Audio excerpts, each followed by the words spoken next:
Salut tout le monde, salut les monégasques, bienvenue. Bienvenue pour un nouveau débrief. Alors aujourd'hui on va parler Ligue des Champions.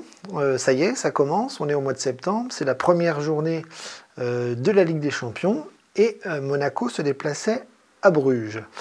Alors, comme vous le savez tous, on a un début de championnat un peu bizarre parce que, encore une fois, au niveau du classement, on est plutôt pas mal. On est sur les podiums. On est 3e de Ligue 1 avec un fond de jeu qui inquiète. C'est-à-dire, Monaco est là, mais Monaco, sur le terrain, produit un football qui est très, très, très régressif par rapport aux saisons passées. Et il y a une petite inquiétude dans ce qu'on voit et dans le rendement des joueurs, de l'entraîneur, du collectif, des matchs qu'on analyse tous les week-ends. Et donc on est un petit peu inquiet de ce qu'on propose malgré les victoires. En tout cas en Ligue 1. Donc la Ligue des Champions arrivait plutôt au bon moment, avec un contexte catastrophique. Là, pour le coup, depuis quelques jours, on n'a que des mauvaises nouvelles. On enchaîne les blessures importantes. On a des cadres qui sont en train de tomber comme des mouches. On a perdu Golovin il y a quelques jours et on vient de perdre Zakaria. Pas pour une semaine, pas pour 2 semaines, mais pour 1 mois, voire plus. Donc c'est une catastrophe sur le plan du collectif parce que perdre nos titulaires, nos joueurs en forme, c'est compliqué. Et le plus compliqué, c'est qu'on n'a rien pour les remplacer.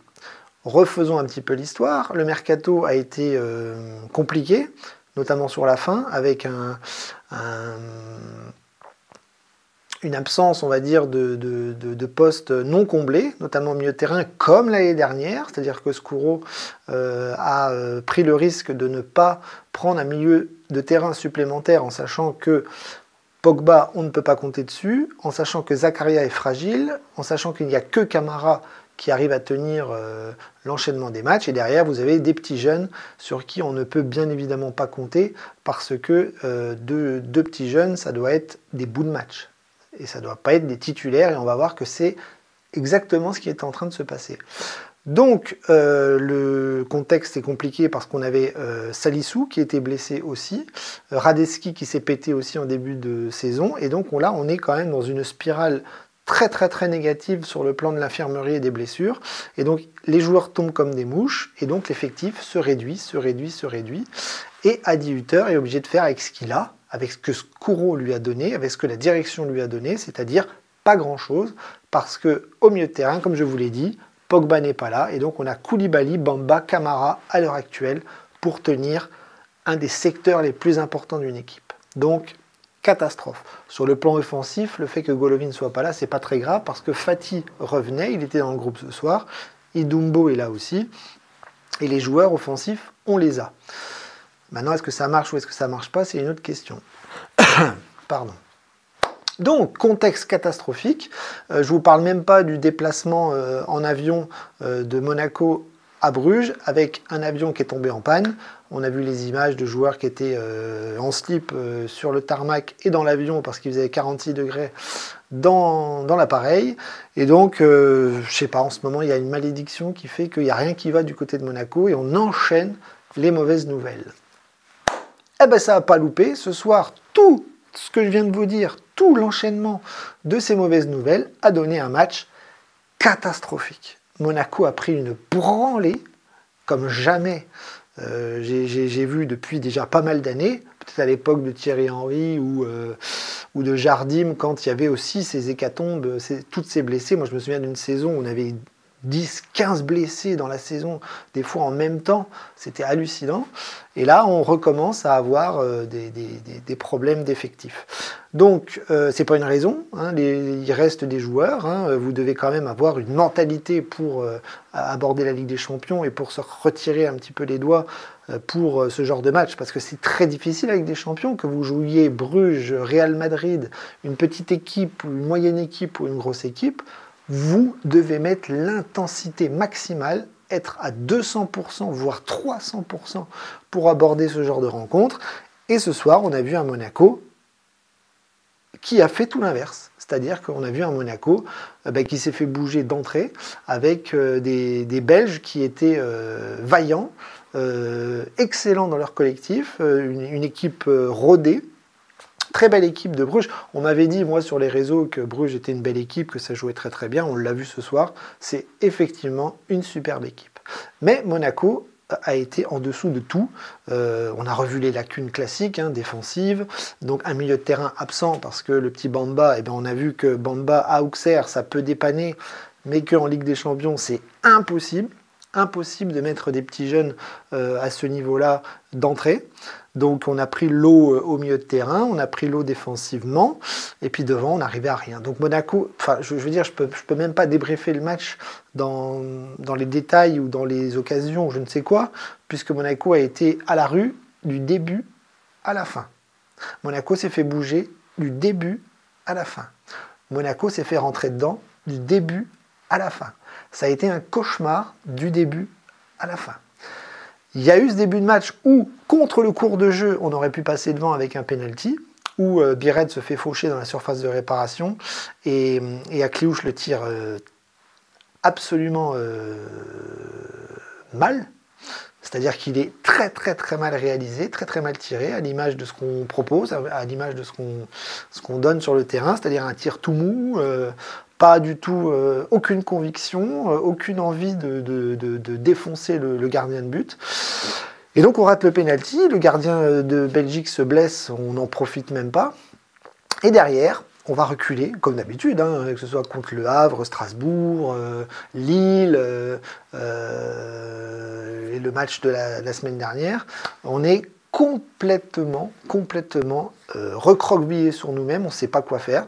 On a un entraîneur qui n'a pas les armes tactiques, qui n'a pas les armes non plus la semaine pour les faire bosser, visiblement.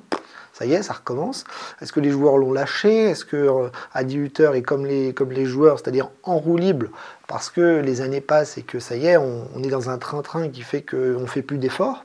En tout cas, Monaco montre un visage complètement à l'inverse de ce que devrait donner une équipe de foot dans une Ligue des Champions. Là, on n'est pas dans un match de prépa, on n'est pas dans une coupe, on n'est même pas dans la Conference League, même si dans la Conference League, ça doit être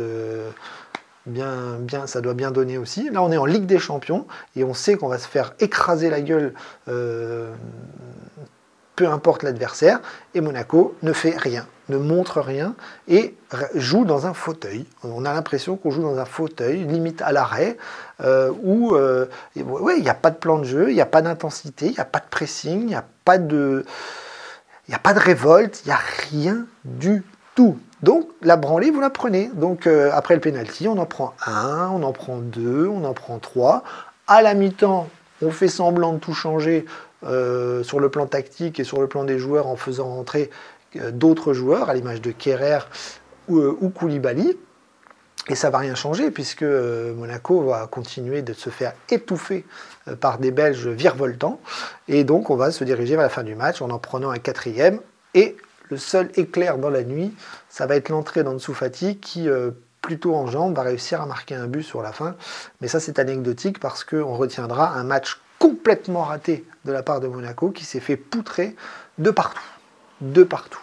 Alors maintenant, donc pas d'analyse collective des joueurs, ça sert à rien puisque tout le monde a été en dessous de tout. Si ce n'est Keun qui a fait quelques arrêts, mais dans un match comme ça, un gardien de but, il se fait allumer au moins 50 fois. Donc forcément, il y a des arrêts possibles sur ce genre de frappe. Mais maintenant, la question se pose sur la suite des événements. Parce que la suite des événements, elle est grave, elle est inquiétante. Qu'est-ce qu'on est en train de proposer comme football depuis le début de saison? On est en pleine régression. On est de pire en pire. Alors déjà que l'année dernière, c'était pas terrible.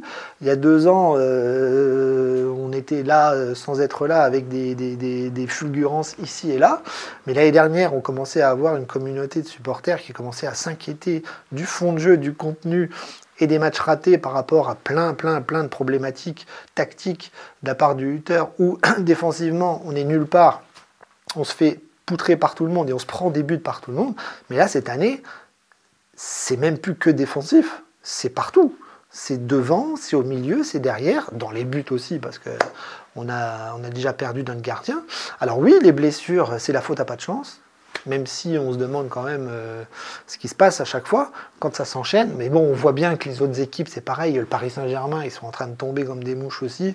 Il y a trop de matchs, il y a trop enfin, je veux dire, le foot pro, ça devient compliqué pour les joueurs, et je ne suis pas étonné que les joueurs se blessent. Mais en tout cas, au mercato, on n'a rien fait pour anticiper ça, on est en train de le payer, et à 18h, on a l'impression qu'il a perdu ses joueurs, son équipe, sa flamme, son envie de bien jouer au football. Il n'y a plus rien. Il n'y a plus rien. Donc on a un Monaco qui est pas bon, nul, en dessous de tout.